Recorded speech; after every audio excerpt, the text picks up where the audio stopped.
Hey, welcome to Wednesday, day 6 of your January ab challenge. So 5 new exercises for you today, still working for 45 seconds and rest for 15. We'll keep that 45-15 ratio for the rest of the week and then mix it up a little bit into next week where the challenge gets a little bit more challenging. All right, here you go. Here's your 5 exercises. So exercise number 1, there's a couple of versions for this.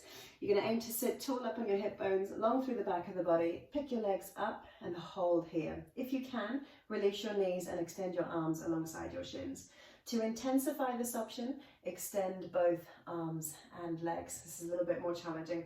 Watch out for rounding your shoulders and slouching. Sit up tall, whichever version you've taken, you're looking over your toes. So that's exercise number 1. For exercise number 2, it's a reaching C crunch. So you start with your feet on the mat, knees bent, fingertips here by your temples. And as you crunch, you're going to pull your knees up so you reach towards your ankles. So the arms extend, the knees come in, ankle tap, and then bring the feet back down, fingertips to temples. So crunch and in. So we bring in both the legs and the upper body to squeeze in through the center as you crunch. All right?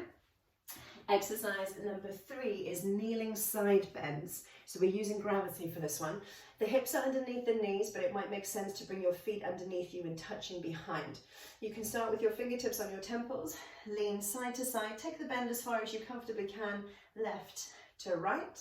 Or if you need to soften this one a little bit, have your arms by your side, slide your hands down the thighs towards the ground, or as far as you can comfortably get them. So working into the waist muscles, using gravity, resisting as you tilt. Exercise number 4 is using the weight of the legs. As you lie on your back, bring your thumbs underneath your hips so you squeeze your wrists in towards the side of the hips. Knees into a tabletop position. You can extend both legs together, kicking out, and then back into your 90-degree bend, or if you need to, go single leg, one at a time, or single leg switching, alternating left to right. With each version, watch out that as you extend your legs, you don't let this gap come in between your lower back and the mat. Try and draw the belly button down and in so that your lower back stays anchored. So if that means extending your legs a little higher, that's absolutely fine, because what you don't want to do is to have the weight of the legs be so heavy that your core muscles can't control it and it ends up letting your back lift. All right, so think about anchoring the lower back all the way. Final exercise is plank shoulder taps. You can do this on your knees if you need to, or on your toes if you can. Have your feet wider than hip distance apart to add to stability, because if your feet are too narrow, you're going to make this even harder for yourself.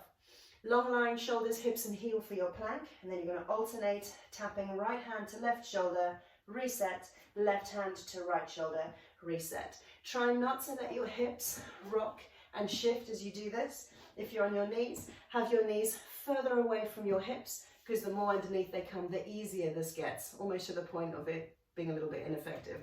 So almost think plank, knees down, untuck the toes, and then tap, right hand, left shoulder, reset, left hand, right shoulder. Again, aiming for as much stability in the body as you can.